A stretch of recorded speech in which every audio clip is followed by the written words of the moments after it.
I'm Dr. Nupur Acharya and I am a consultant rheumatologist at PSRI Hospital, Delhi.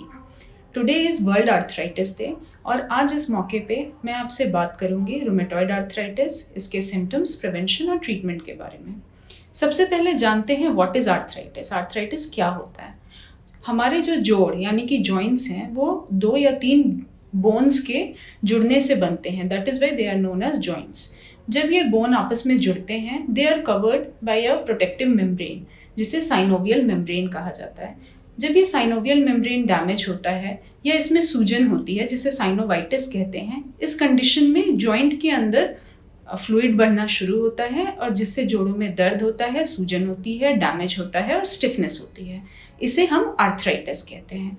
Now what is rheumatoid arthritis? ये क्या है और कैसे होता है? Rheumatoid arthritis is an autoimmune inflammatory disease of the joints. हमारी body की जो रोगों से लड़ने की क्षमता होती है उसे इम्यूनिटी कहते हैं।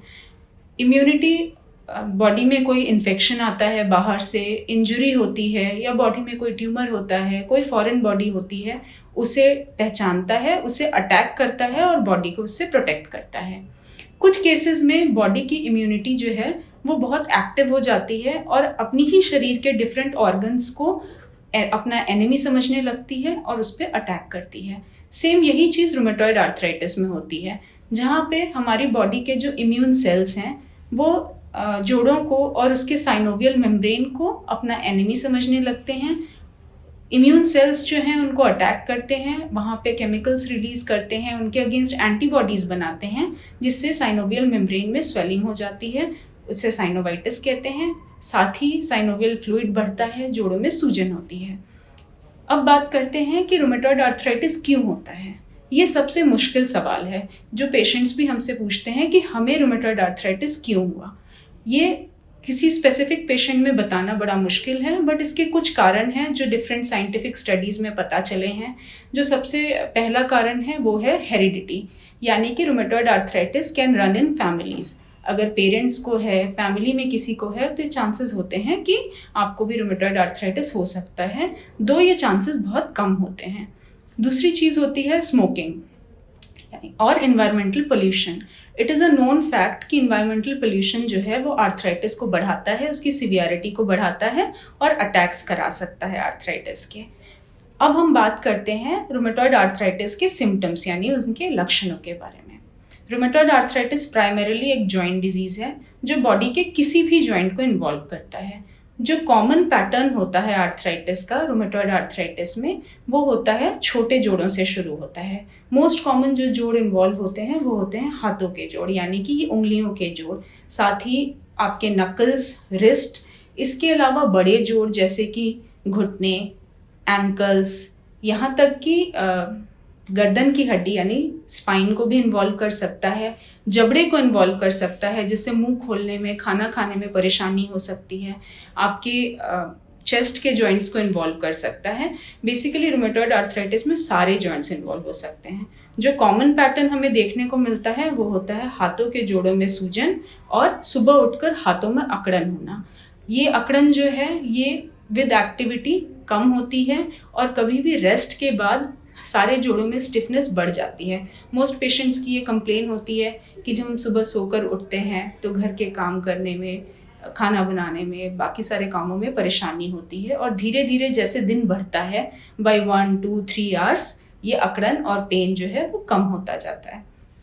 इसके अलावा रूमेटॉइड आर्थराइटिस अगर लॉन्ग टर्म है, अनट्रीटेड या पुअरली ट्रीटेड आर्थराइटिस है, उस कंडीशन में कई कॉम्प्लिकेशंस भी डेवलप हो सकते हैं। मोस्ट कॉमन कॉम्प्लिकेशन होता है जॉइंट की डिफॉर्मिटीज़ यानी जोड़ों का टेढ़ा हो जाना, उनका स्टिफ हो जाना, मूवमेंट कम हो जाना।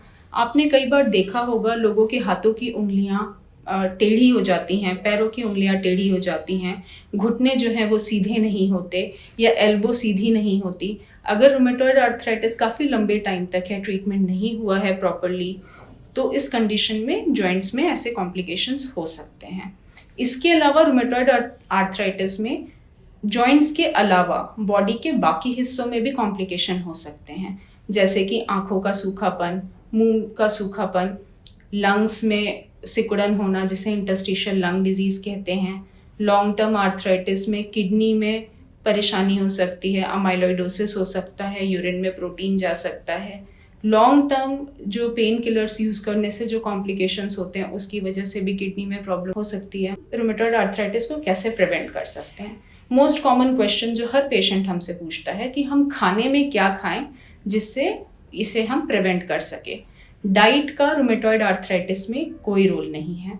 किसी भी खाने से रूमेटॉइड आर्थराइटिस को प्रिवेंट नहीं किया जा सकता और ना ही खाने से इसके सिम्टम्स बढ़ते हैं। फिर भी अगर आपको लगता है कि कोई स्पेसिफिक फूड आइटम खाने से आपका पेन बढ़ जाता है या स्वेलिंग बढ़ जाती है तो आप उसे अवॉइड कर सकते हैं। जो मोस्ट इम्पॉर्टेंट चीज़ जो आप प्रिवेंट करने के लिए जो अवॉइड कर सकते हैं वो है smoking. It is a well known fact कि स्मोकिंग रूमेटॉइड आर्थराइटिस की सिवियरिटी को बढ़ाता है, दवाइयों की एफिकेसी कम करता है और अटैक्स बढ़ा सकता है। Both active and passive smoking दोनों ही रूमेटॉइड आर्थराइटिस के लिए हार्मफुल हैं। Same goes with environmental pollution.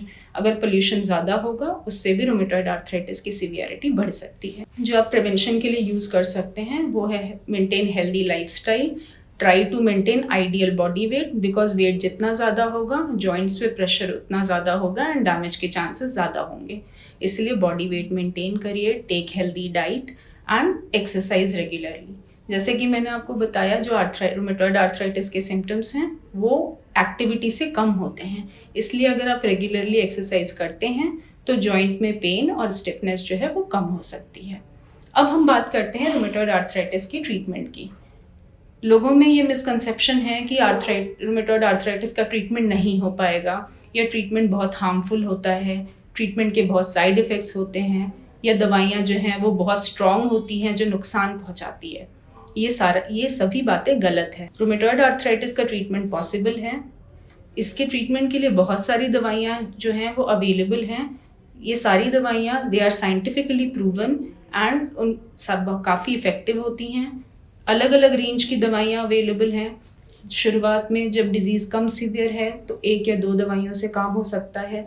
अगर डिज़ीज़ रेजिस्टेंट है उसके लिए भी मल्टीपल ऑप्शंस अवेलेबल हैं। आज से 20-25 साल पहले रूमेटॉइड आर्थराइटिस का इफेक्टिव ट्रीटमेंट अवेलेबल नहीं था, इसलिए लोगों में डिफॉर्मिटीज़ डेवलप होती थी। आज की डेट में there are multiple options available for the treatment of rheumatoid arthritis जो बहुत इफेक्टिव हैं। अगर सही टाइम पे रूमेटॉइड आर्थराइटिस को डायग्नोज कर लिया जाए एंड टाइम पे इसका प्रॉपर ट्रीटमेंट स्टार्ट कर दिया जाए तो आगे डिफॉर्मिटीज़ नहीं होती। So what I would like you to know is, अगर आपको इनमें से कोई भी सिम्टम्स हैं जैसे जॉइंट्स में पेन, स्वेलिंग, रेडनेस, सुबह उठकर जोड़ों में अकड़न, इनमें से कोई भी सिम्टम्स हैं, please consult a rheumatologist as early as possible. जितनी जल्दी रूमेटॉइड आर्थराइटिस का डायग्नोसिस और इसका प्रॉपर ट्रीटमेंट शुरू होगा, आगे जाकर कॉम्प्लिकेशंस उतने ही कम होंगे। Early diagnosis and early treatment is the key for a better life and to avoid all these complications. Thank you.